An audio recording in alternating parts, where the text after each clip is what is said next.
Are you ready to go running? No. I do not like running. No. I mean taking on the underworld as a runner in Mirror City.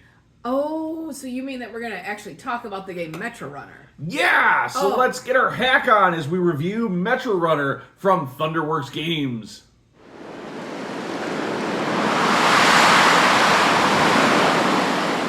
Welcome to WiscoDice. Hey, yo, folks, I am your host, the Conesy with the Most, and I'm joined today by... Hey, I'm Suzanne.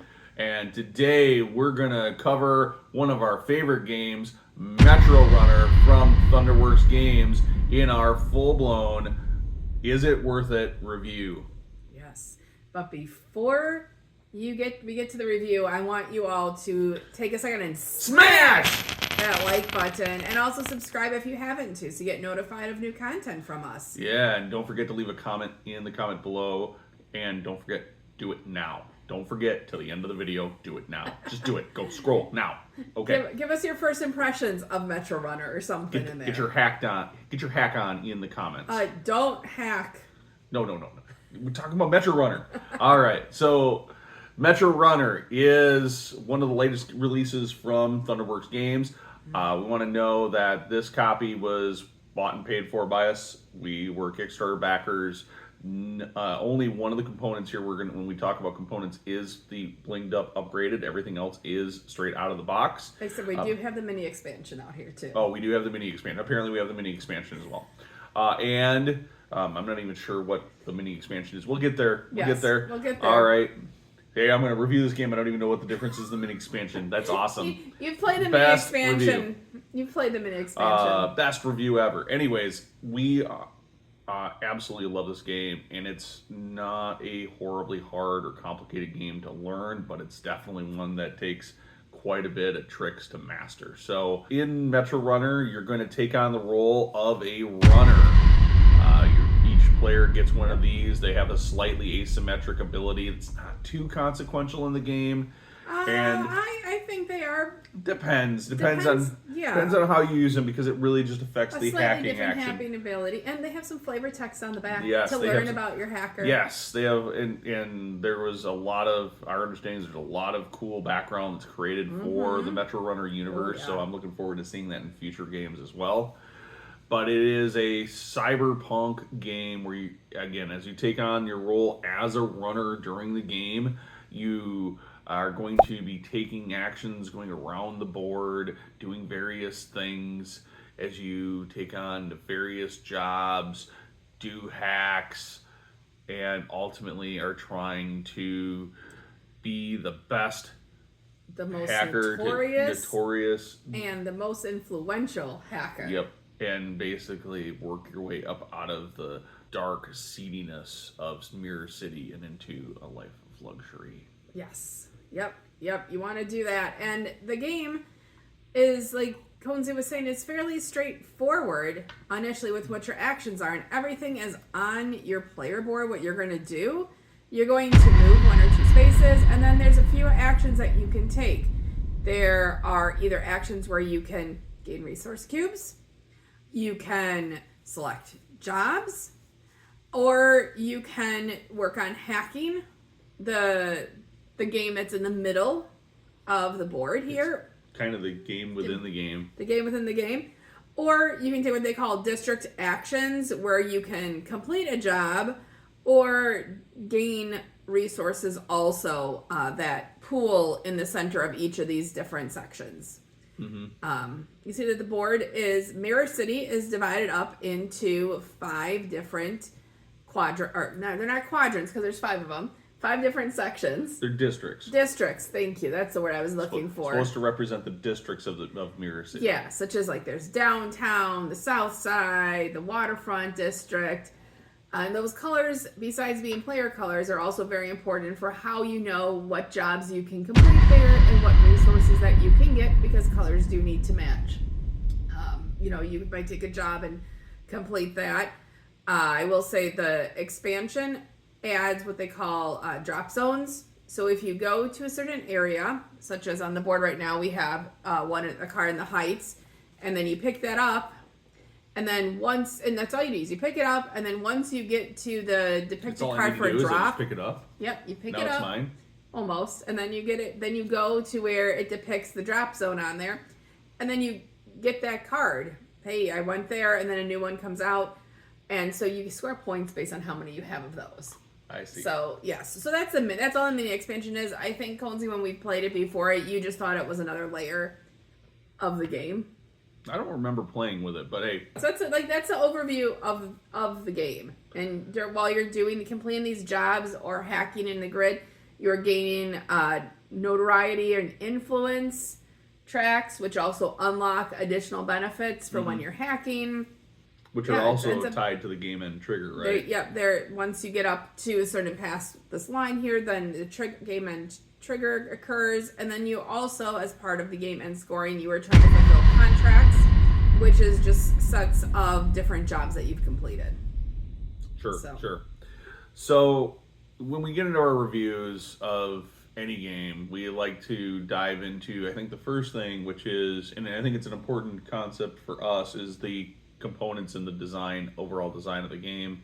Just kind of looking at it from a visual art perspective, as well as, what the components are. So looking at kind of like, hey, are the cardboard tokens, good thick cardboard? And they absolutely are. Like, these are heavy duty. Like, Thunderworks basically doesn't even, it's not even an upgrade option. It's just, this is standard Thunderworks quality. So if you have other Thunderworks games, you already know what to expect. Cards are very nice, hefty, thick card, so you can shuffle them easily without worrying about too much damaging them. Nice. And I'll say, for those of you that sleeve some of your cards, these are probably not ones that have to be sleeved. No, this is definitely not a game that we would sleeve personally. No. So when we talked about sleeving some time back, everything is, I think, visually, once you understand the basic iconography, and there's not a lot of iconography to this game, but there is a little bit. So once you kind of understand the iconography, you get it. It's simple, and the iconography works pretty well for being, I think, I mean, I don't have anybody that I've played with that said, hey, I'm colorblind, but I think they did a pretty decent job of trying to identify on the board ways that you can tell if you're colorblind. Like, each section, not only like this section of the board is yellow, but it also has a special symbol. Now the symbol maybe fades a little bit into the art, but it is there on the board, and it's represented on the shared kind of end game scoring cards. The job cards. It's very clear on the job cards. So it is everywhere. The different color cubes, which the cubes themselves are very much the same, so you might need some help differentiating those, but on the cards, they all have a little different pattern on them. So you can see what you need. Different shapes, which are nice for the notoriety and influence tracks. And I would also say the colors are very different themselves. You don't have any confusion between red and purple in this game. Yeah, if you're looking at the colors, the blue is definitely very distinct, and it's on the opposite side of the board as well. So it's pretty easy to tell that sometimes blue and purple tend to get really close in color, or like an orange or a yellow and a red might be really close in color. But no, everything seems to be pretty distinct color-wise. The rondelle itself, this game is effectively a rondelle where you're moving 1 or 2 spaces every round, plus more with certain abilities. It is very straightforward as far as being able to see it on the game board, even though there is a lot of art packed onto this board. The board, if you look at the underlying art, it looks like a city. Different sections are definitely representative. Like the downtown looks like a bunch of skyscrapers. The heights, it's a bunch of skyscrapers, while the waterfront looks like it's a waterfront. Like there's docks and stuff on the board. But it's subtle in the fact that everything is well white lined as far as the art is kind of concerned. The action spots are really distinct. I know you sometimes will struggle if the art of the game and the board don't the board. It's just too spots busy. Aren't distinct enough. Yes. This game board, in my opinion, is very busy, but they found a way to make the action spots pop. Yes, you know exactly where the action spots are and which section of the board you are in at a glance. There's no confusion. Now, one of the with best that. things as far as components when you open up the game box that you find is one of your favorite things, which is Game organizers, component organizers. The whole box is organized. yeah, it's And it takes like no time to set up because of the organizer in there too. yeah. Not that I think this game would take a lot of time to set up, but yes, the organizer is really nice to have it come in the box. You don't feel like you need to go buy another organizer. I'm sure some organizer companies are all sad now they can't make an organizer for this game because it comes with a great organizer as is. But like you don't have to open up little plastic baggies for all the different colored cubes to put it out there. It's just take a plastic top off. And I do appreciate that they use colored cubes for like your resources, but one of my complaints about cubes is that, and these are nice, they're cool, they're kind of see-through, they kind of fit the theme, the clear plastic, but it means they're cubes, which means during the middle of the game, I lose track of what they're supposed to represent. So I really honestly don't know what a red cube is supposed to represent versus a blue cube versus a yellow cube. Yeah, so like the theme doesn't necessarily come through in some of the components. I mean, as far as it may be, and I can see where that was definitely a gameplay decision because it's nice and useful. You have a spot on your player board where you can hold. It says max 10. Right. They're all cubes. Boom, simple. And it keeps the iconography simple. But, it'd be really cool if this yellow was like some kind of creative goods or something. Well, I don't know. you're going around and you're getting like intel on different things, right? So, I mean, I think it's the intel from different areas. Right. Like I said, I don't. But, like ones that, did symbolize this as the heights, because that would also help with the color blindness that people have. Yeah, this is the one spot where you could run into an issue with color being an issue because the cubes are just cubes, colored cubes. Yeah. And I will say, like, the theme, though, also does kind of come through in the job cards. So they all have some flavor text. Each job has a name on it. Like, investigate the, culture war on the South Side is what you're doing. So there's different things like that if you're reading along, you're kind of getting this little bit of a story of what you are running around town collecting intelligence on. Yeah, absolutely. Yeah, I mean. So, I think that wraps up the components and design overall. Very well designed. There is actually one major component that we have not talked about. What was that? We have not talked about the puzzle in the middle. Oh, yeah. And we do have the upgraded components for this. So we have metal. It does come with the nice cardboard chits. The metal just adds some bling to I'm going to say this I think is a must-buy add-on. And the reason why it's a must-buy add-on is as you play, it is nice to have an extra set of these tiles that a player who is trying to solve the middle portion, and we'll talk about that when we get into the theme and immersion I think a bit more, but when they're trying to solve for that they have this grid of the puzzle kind of set up off to the side and not having to try to go, oh crap, I meant to do this instead, and now they reset and don't reset it correctly or whatever. They can play with it and have this fixed, which is really nice. And it's a nice way to make it a little beginner friendly or something too for some this players. Also visually looks amazing. The tiles that are included in the game, I'll be honest, they're fine. They're good cardboard tiles, but the game art and the look of them they're a little sad. Well, I'll be honest. Like compared to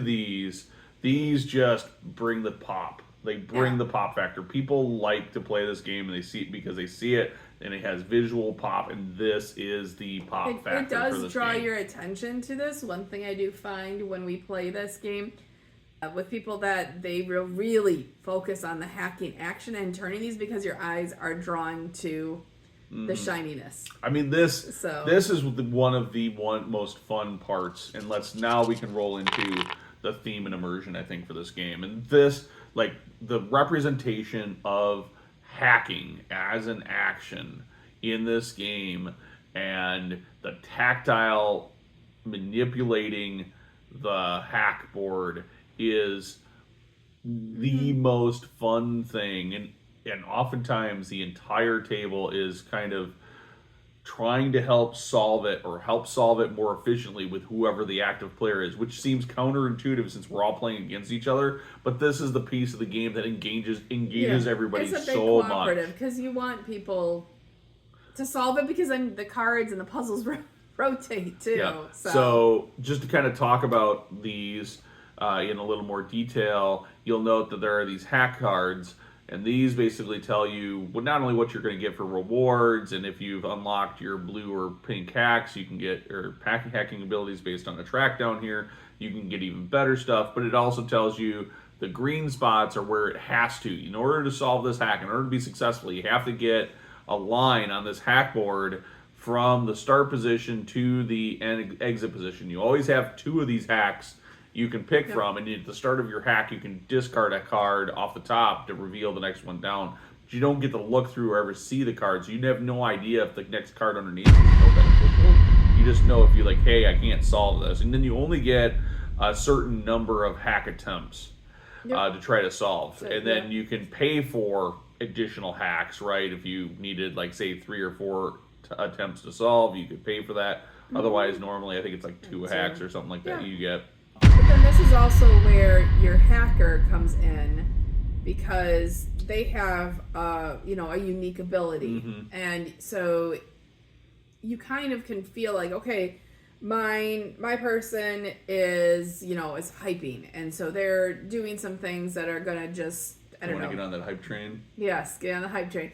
There is, other ones that are, they're just swapping 2 things, or they are almost messing things up. It looks like, it's like chaos type, moves and stuff. So that's always fun. It just gives them an extra pattern, because there's only certain ways you can move the tiles. Yep, there's 3 different ways that you can do rotate a tile 90 degrees. Yep. You can swap a tile that's adjacent to another tile.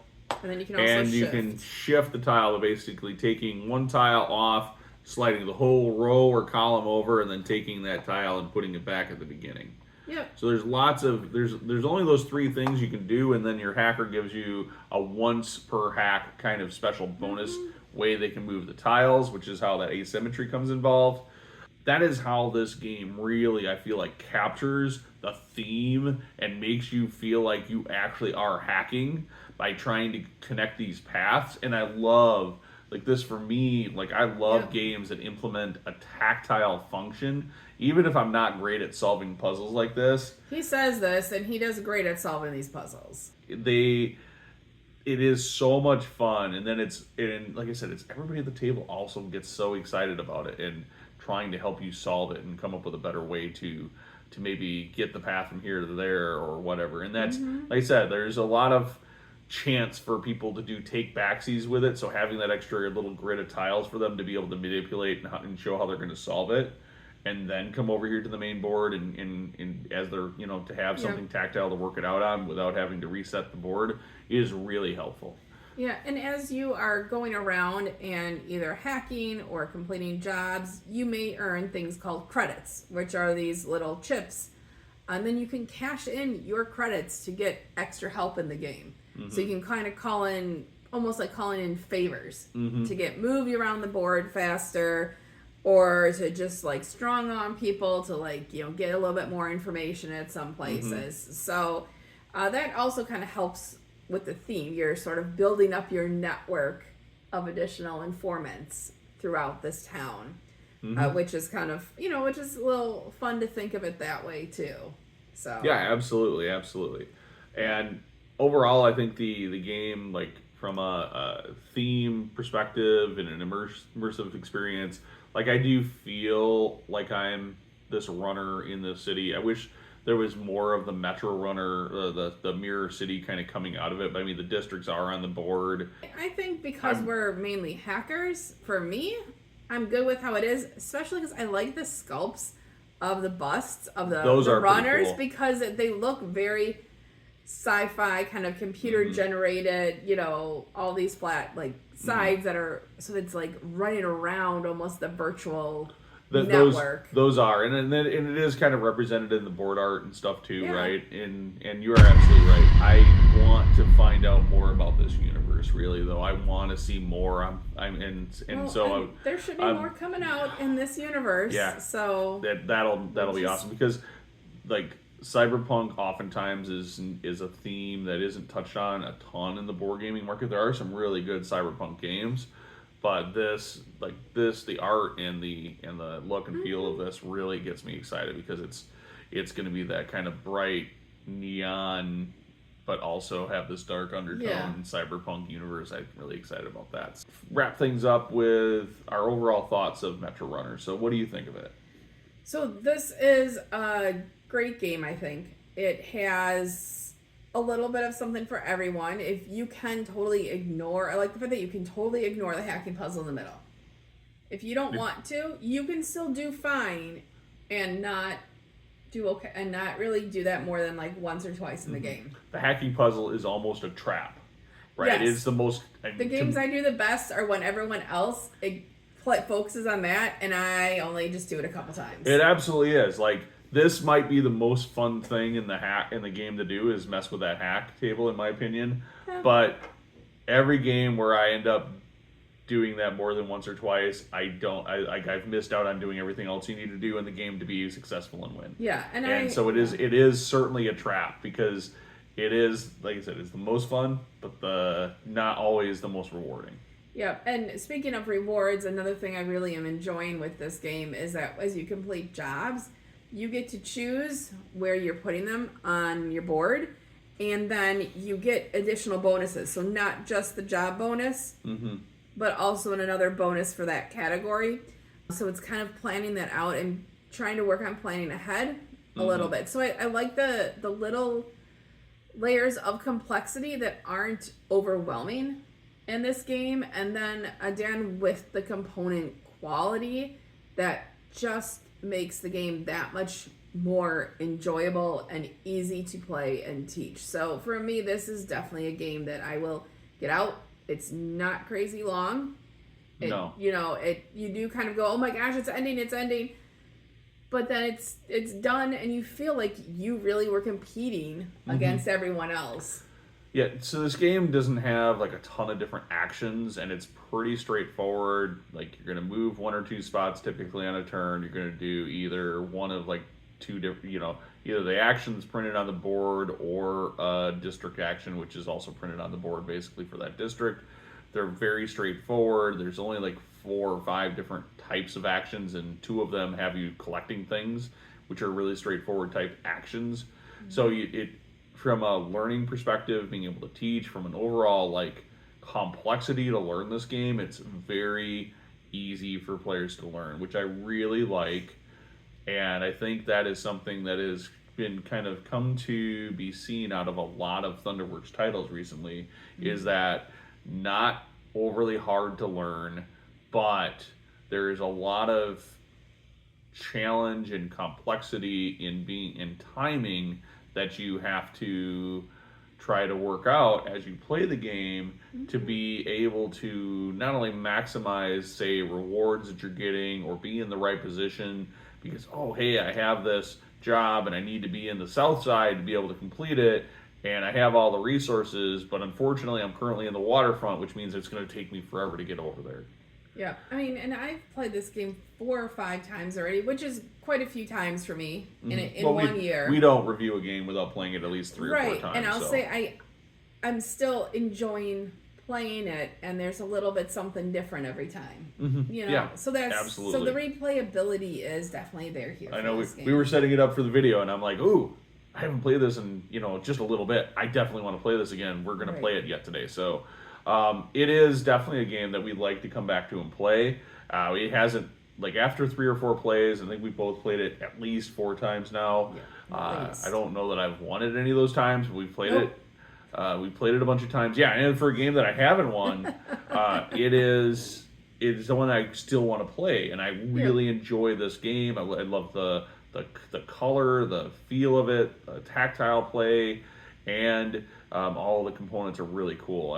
It is also a game that I think is great for players who are, not maybe always entry level, but very much at the, hey, I've discovered hobby board games and I want to play something new. I think it's a great introduction to the idea of a rondelle for those players.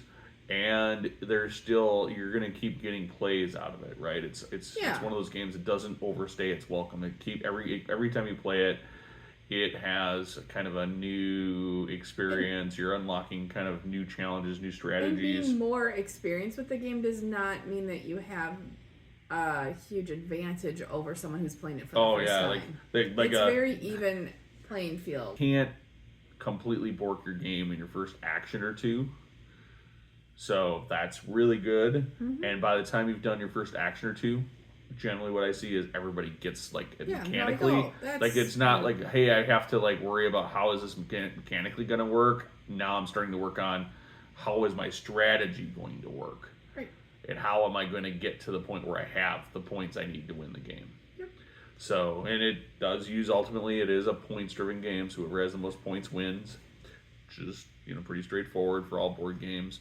And love it. So it is a game that typically I would say this is a game that if I was going to rate it on a 1 to 10 scale, like the Board Game Geek scale, which is kind of how we rate things here on WiscoDice, this is a game I would give a solid 7 to. I really sevens. That means it's not a good game. No, it's a game that if anybody wants to show up and play, I'm happy to play. I don't have to think. All right, I'm not gonna say to somebody, "Oh, hey, you want to play Metrorunner tonight?" I was kind of hoping to play something else. No, I'm gonna be like, "Yeah, cool. You want to play Metrorunner? Let's play." But that's what a 7 means to me. Where would you put it? I was gonna put it at a 7 also. It's definitely a good game. Like you said, I'm not going to say no to playing it ever. I'm not going to say no to teaching it. It's going to be one that almost any any group of gamers that we have will play it and enjoy it. Yeah, everybody that I play games with, absolutely. I think this is a good fit for you. Whether they're hardcore crunchy Euro players, I think there's plenty of game here for them, or if they're relatively new to tabletop board games. Or there's plenty of game here too. It's a little bit more relaxing to play after a long work day. Oh yeah, play a big Lacerda game, and you want something a little easier. On your game day, here's a perfect game to follow it up with. All right, or start your day off with. Yeah. All right, I think that is it for us for Metrorunner, right? Yeah. So if you like Metrorunner, or if you thought this was a great game, you can go ahead and pick it up where? At your friendly local game store. Yeah, absolutely. We totally support supporting your local friendly game store. And if you don't have your own local friendly game store, you can always shop at Thunderworks. You can get this directly from the publisher, or head over to somebody like Noble Knight Games and get it there. All right. That is Metrorunner from Thunderworks Games. I hope you enjoyed this review, and don't forget to get your hack on in the comments below. Until next time, thanks for watching. Hey there, it's Conesy. Thank you so much for watching. We put out videos weekly here at WiscoDice. Check out our channel for more great videos, and don't forget to subscribe. We also have more great content on our website at WiscoDice.com. Of course, we do this all for you, the viewers. So please like the video if you enjoyed it, and thanks for watching.